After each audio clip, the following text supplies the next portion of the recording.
Passover kicks off next week, and if you're looking for the perfect dish, we've got you covered. Here to tell us how to make these delicious matzah balls and tell us a little bit more about Passover, Jeff Rembrant. Good to see you again. From the JCC. Thank you. So before we talk about the matzah balls themselves, tell us a little bit about the tradition of Passover. Well, Passover is actually the longest continually running celebration in the world. It celebrates the Exodus from Egypt. A lot of people know the story when Moses led the Jewish slaves out of Egypt, and it's been celebrated continually ever since. It's a week-long festival where we remind ourselves and our children of our one time in life in bondage, and now that we are free, and we celebrate freedom for eternity. And that's why we ask, why is this night different from every other night, That's right? absolutely right. And the first 2 nights of Passover, there's usually a Seder meal, which is a traditional meal with, you follow along, it's a service that goes with it in a book called a Haggadah, and you follow a certain process, and we tell the story of Passover to our children, whoever else is at the table.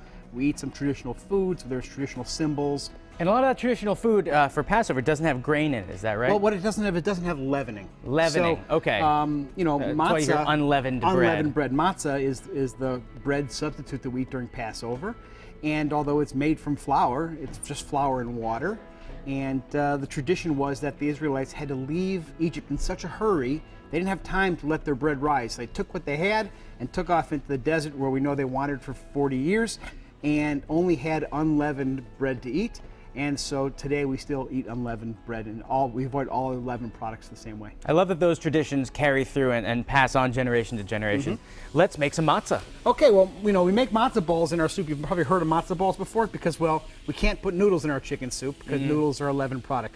So it's a real simple process. The basic matzah balls, I start with some matzah meal, which is just ground up matzah. Okay.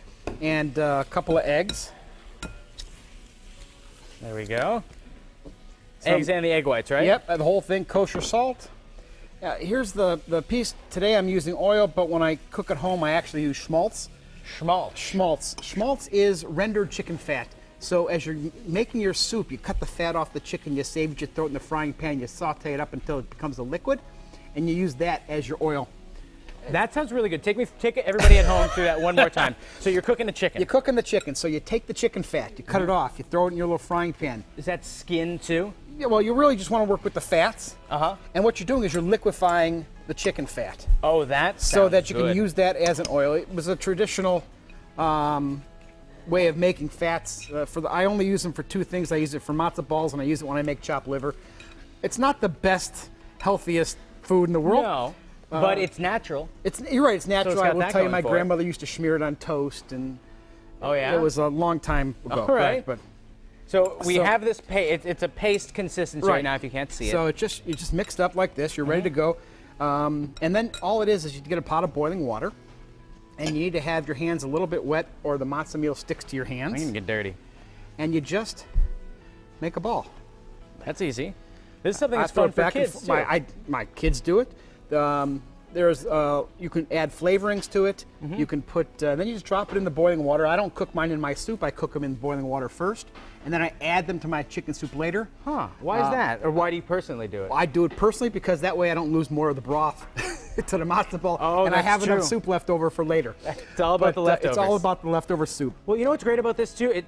There's so many traditions and stories in the Jewish faith, so it's nice to be able to make these balls and to talk about it with your kids. Yep. And for years, my kids thought that I actually had a matzah ball tree in the backyard. I used to tell them that I picked my matzah balls. When they were young, they believed it, but they don't believe it anymore, of course. Jeff, I'd shake your hand, but we can do it some other time. All right. Let's just do it. That's it's a pleasure to have you here. Thank you. And you can head to mymassappeal.com later today for this recipe and to learn more about Passover.